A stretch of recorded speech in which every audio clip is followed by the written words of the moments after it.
واقعہ کربلا اس سے ریلیٹڈ نہیں ہے کہ جی ان کے اوپر پانی بند ہو گیا، ان کے اوپر ظلم ہوا، کتنے بندے شہید ہوئے، یہ سیکنڈری چیز ہے.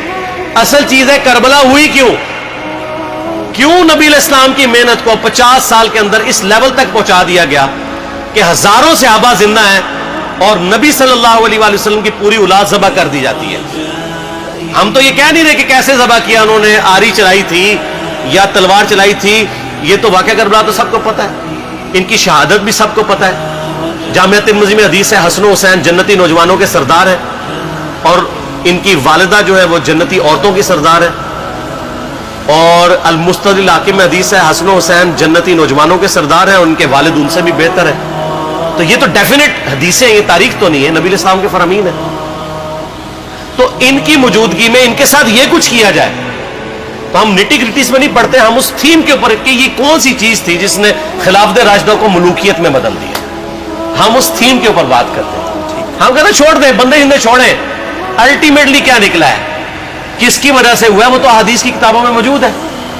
ہم کب کہہ رہے خفیہ کیمرے لگا گئے جی کس نے گولی پہلا تیر کس نے چلایا، یہ وہ ہم تو بتا رہے کس کے دور حکومت میں ہوا اور ان کا اپنا کردار کیا تھا، اس کو کس طریقے سے لا کے تخت پہ بٹھایا گیا. وہ ساری کی ساری چیزیں تو سامنے ہیں، وہ تاریخ کی کتابیں نہیں ہیں، حدیث کی کتابیں ہیں. اگر آپ کہتے ہیں کہ بخاری مسلم سے ہم نے صرف رفع الیدین کی حدیثیں لینی ہیں یا ایمانیات کی حدیثیں لینی ہے اور باقی جو بخاری اور مسلم میں آل امیہ کی بدماشیوں کو ننگا کیا گیا ہے وہ ہم نے نہیں لینی ہے، تو سر پھر آپ اپنے آپ کو کلیئر کٹ، پھر ہم آپ سے واقعہ کربلا نہیں ڈسکس کریں گے، حجیت حدیث میں بات کریں گے. آپ کو اپنے آپ کو منکرین حدیث کہنا پڑے گا. یہ آپ اسکروٹنگ کیسے کریں گے؟ اس سے بڑی بات مجھے یہ بتائیں کہ عظمت صحابہ بڑی چیز ہے یا عظمت محمد رسول اللہ صلی اللہ علیہ وآلہ وسلم؟ تو بریلوی یہی تو رونا رو رہے ہیں، وہ کہہ رہے ہیں جی قرآن میں تھوڑی آیات ہیں. آپ پھر مڑ مڑ کے پڑھتے ہیں قل انما انا بشر مثلکم، اس میں تو نبی علیہ السلام کی تنقیص ہو رہی ہے. تو ہم ان کو کیا کہتے ہیں کہ تنقیص مقصد نہیں، نعوذ باللہ، نہ ہو رہی ہے. آپ افضل البشر ہیں لیکن آپ کی سپیشیز بشر ہے، یہ ہم اپنا عقیدہ سمجھتے ہیں، وہ اس کو تنقیص شمار کرتے ہیں. تو پھر اس وقت آپ بھی بریلویوں کی بات مان کے تو یہ آیات پڑھنا چھوڑ دیا کریں.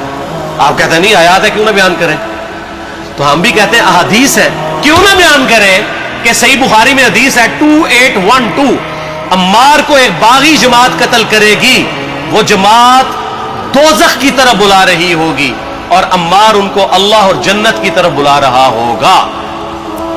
اب اس کے نرغے میں جو آتا ہے وہ آئے، میں اپنے نبی سے ٹکر لے لوں. آپ لوگوں کے منہ کا خیال رکھتے ہوئے کہ میں نبی علیہ السلام کو کہوں کہ آپ نے کیوں ایسی بات کر دی کہ مولا علی کے مخالفین کو آپ نے دوزخ کی طرف بلانے والی جماعت کہہ دیا، تو لیں آپ ٹکر، جائیں سیدھا دوزخ میں. اور تھوڑی جرت کریں، آپ یہ کہا کریں کہ اے اللہ، اپنے لیے کہا کریں کہ اللہ تعالیٰ آپ کا حشر یزید اور یزید کے آباء و اجداد کے ساتھ کرے اور اس کی اولاد کے ساتھ. ہم کہتے ہیں کہ اللہ تعالیٰ ہمارا حشر جو ہے وہ مولا حسن حسین، مولا علی علیہ السلام اجمعین اور اہل بیت کے ساتھ کرے، آمین. اور آپ میں تو اتنی جرت نہیں آپ یہ بات بھی کر سکیں کیونکہ ان کو پتہ ہے. تو نبی علیہ السلام کی احادیث کو بیان کرنے کو یہ سمجھتے ہیں کہ جی اس سے مصیبت کھڑی ہو جائے گی، تو اپنے آپ کو منکرین حدیث ڈکلیئر کریں. پھر حجیت حدیث کا مقدمہ ڈسکس ہوگا، پھر کربلا نہیں ڈسکس ہوگی. اور یہ ٹی وی پہ بھی آ کے مولوی بیٹھے ہوتے ہیں، سنیوں کے بھی شیعوں کے بھی، مڑ مڑ کے جی وہ یزید نے یہ کر دیا. وہ یزید نے کیا کیا ہے یار؟ وہ تو سسٹم کا نمائندہ بن کے آیا جو پیچھے سے خراب تھا. یزید کو لے کے بیٹھے یزید یزید یزید یزید، بھائی پیچھے سے معاملہ خراب ہوا. اگر نہیں یقین آتا تو یہ بخاری مسلم کی میں نے آلموسٹ 200 سے زیادہ حدیث میں اسٹریم کی کتابوں سے اکثر بخاری مسلم جمع کیے پڑھے.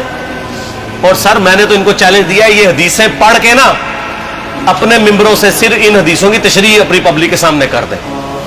نہیں کر سکتے تو وہ لعنت کے مستحق تو ہو رہے ہیں حق چھپا کے، اور قیامت دن کے منہ پہ لگام ڈالیے. اور پھر مڑ مڑ کے کہتے ہیں نہیں جی وہ کچھ چیزیں خاص ہوتی ہیں وہ عوام الناس کے سامنے نہیں کرنی چاہیے. وہ صحابہ کرام بھی بعض کا ایسی باتیں پبلکلی نہیں کرتے تھے. میں نے اس کے اوپر بڑا ایک میرا کلپ ہے یوٹیوب پہ، مولا علی سے متعلق 5 جھوٹ، تو میں نے کافی ساری چیزیں اس میں ڈسکس کی ہیں.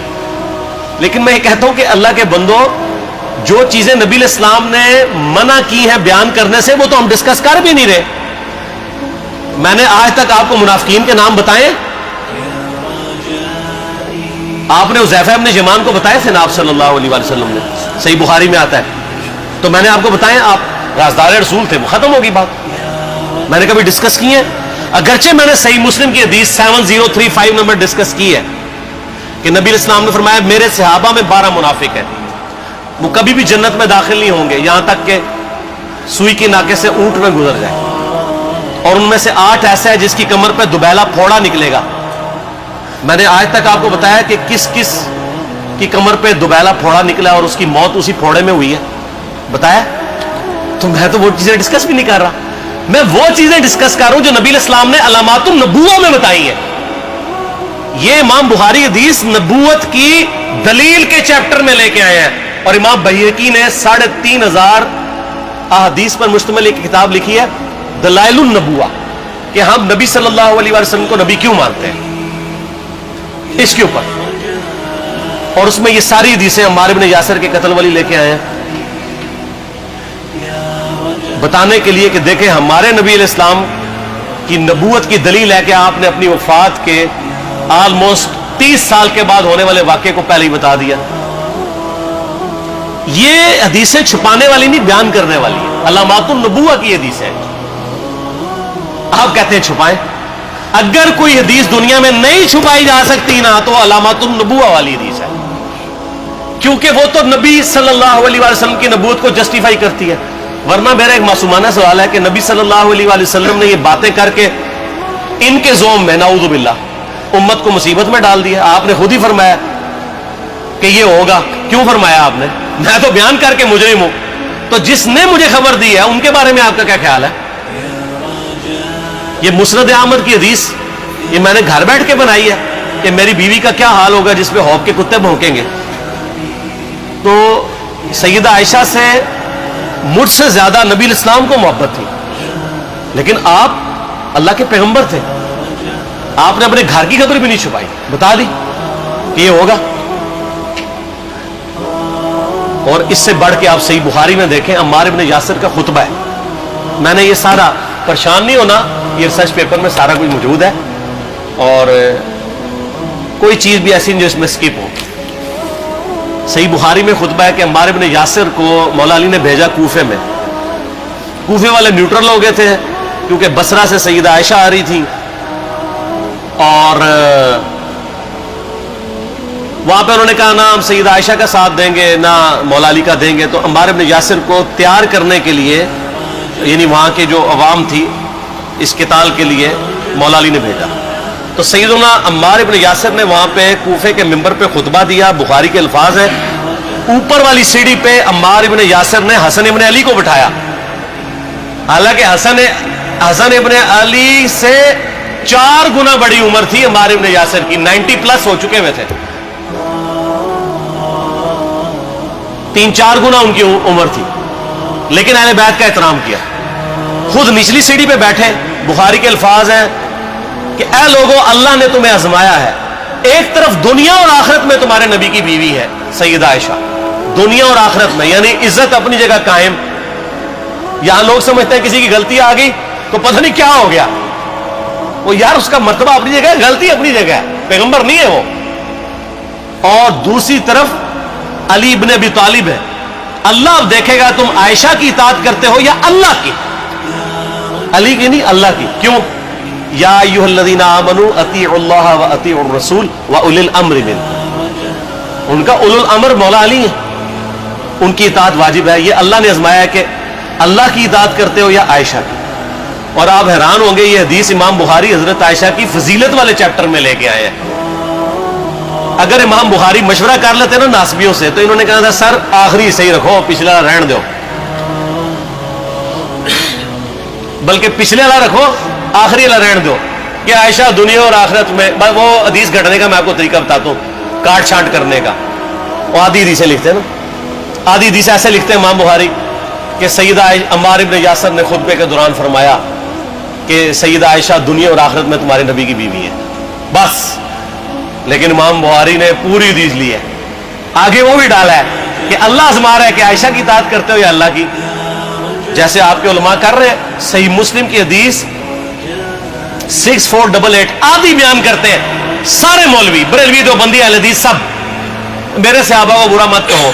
اگر تم میں سے کسی نے احد پہاڑ کے برابر بھی سونا خیرات کر دیا اور میرے صحابہ نے ایک مد یعنی 600 گرام خیرات کی، آدھا کلو، اس کے آدھے کو بھی نہیں پہنچ سکتا بس. حالانکہ یہ مسلم کی حدیث سٹارٹ اس سے ہوتی ہے کہ عبد الرحمن بن عوف کو خالد بن ولید نے گالیاں دی جھگڑے کے دوران. حالانکہ دونوں مسلمان تھے، دونوں صحابی تھے. آپ نے حضرت خالد بن ولید کو بلا کے ڈانٹا، فرمایا تم میرے صحابہ کو برا مت کہو. تو خالد بن ولید نے تو آگے سے نہیں کہا حضور میں بھی صحابی ہوں. ان کو پتا تھا کہ عبد الرحمن بن عوف نے اس وقت اسلام قبول کیا جب اسلام کا مطلب تھا مار، تکلیف اٹھانا، اور خالد بن ولید نے گولڈن پیریڈ میں صلح حدیبیہ کے بعد اسلام قبول کیا. میں اب تم لوگ یہ کر رہے ہو، تم لوگ اگر احد پہاڑ کے برابر بھی سونا خیرات کر دو، یعنی صلح حدیبیہ کے بعد والے لوگ میرے ان کے برابر نہیں ہو سکتے. اور جو فتح مکہ پہ معافی مانگ کے مسلمان ہوئے ہیں طلقاء، مؤلفۃ القلوب آل امیہ، ان کا تو لیول ہی کچھ نہیں ہے. یہاں تو خالد بن ولید کے بارے میں یہ بات کی جا رہی ہے. اور پھر وہ مؤلفۃ القلوب اپنے زمانے میں ممبروں پہ سب و شتم کروائیں سیدنا علی پر. تو سب سے پہلے تو ان کو کہنا چاہیے جن کے بارے میں حدیث تھی کہ تم صحابہ کو گالی مت دینا. ہم نے تو خیر کبھی دی بھی نہیں ہے. اور میں یہ آخری جملہ ان کو ایسا بولتا ہوں کہ جو ان کے دماغ تک ڈرل کر جائے گا کہ آل امیہ نے جو کچھ اپنے دور کے اندر سیدنا علی کی گستاخیاں کی ہیں نا، ہم نے تو ویسی کوئی ایک گستاخی بھی آل امیہ کے بارے میں نہیں کی ہے. میں نے آج تک آل امیہ کے اوپر بائی نیم کسی کے اوپر لعنت کی ہے؟ حالانکہ یہ مولا علی پہ کرتے رہے. یہ ہے لعنتی خود ہو گئے نا. جب مولا علی پہ لعنت کی تو لوٹ آئی. مسند ابی یعلا میں صحیح سند کے ساتھ حدیث موجود ہے، مسند احمد میں بھی موجود ہے کہ سیدنا علی کو جس نے گالی دی اس نے رسول اللہ کو گالی دی صلی اللہ علیہ وسلم. جب ام سلمہ نے کہا تھا، شیخ زبیر صاحب نے اس کو تحکیم میں صحیح لکھا ہوا ہے فوٹ نوٹ کے اوپر، کہ لوگوں تمہارے ممبروں پر رسول اللہ کو گالیاں دی جاتی ہیں. تو انہوں نے کہا معاذ اللہ، ہم کب کہیں گے، ایسا نہیں ہو سکتا. تو ام سلمہ نے کہا تم لوگ علی اور اس سے محبت کرنے والوں پہ گالی گلوچ نہیں کرتے ہو کیا؟ جبکہ میں نبی کی بیوی کہتی ہوں کہ سب سے زیادہ رسول اللہ سے محبت، سیدنا علی سے محبت نبی صلی اللہ علیہ وآلہ وسلم کرتے تھے. لہٰذا جب یہ تم کہتے ہو نا علی پر لعنت، علی سے محبت کرنے والوں پہ لعنت، تو یہ لعنت تو تم نبی علیہ السلام تک لے کے جا رہے ہو نعوذ باللہ. کیونکہ علی سے محبت کرنے والا پہلے نمبر پہ نبی صلی اللہ علیہ وآلہ وسلم ہے.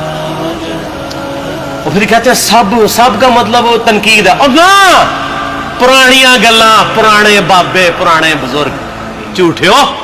صحیح مسلم کھولو 6229 غدیر خم سے اگلی حدیث، لعن اللہ ابا التراب کے الفاظ ہیں.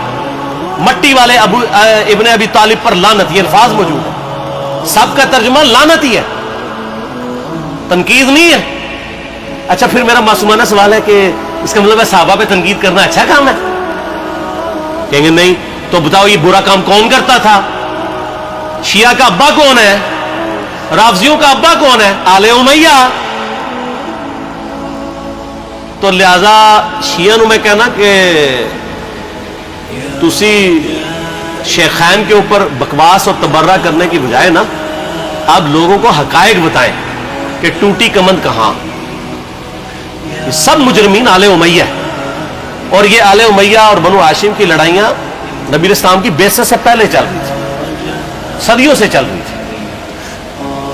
وہ تو پھر اللہ نے بنو ہاشم کو نبوت کے لیے چنا تو ان کو یہ پھر جیلسی ہضم نہیں ہوئی، وہ چیز آگے چلتی. خیر چھوڑ دیں، ایک تلخ ٹاپک ہے. صلاۃ بر محمد و آل محمد، اللہم صلی علی محمد و علی آل محمد. ٹھیک ہو؟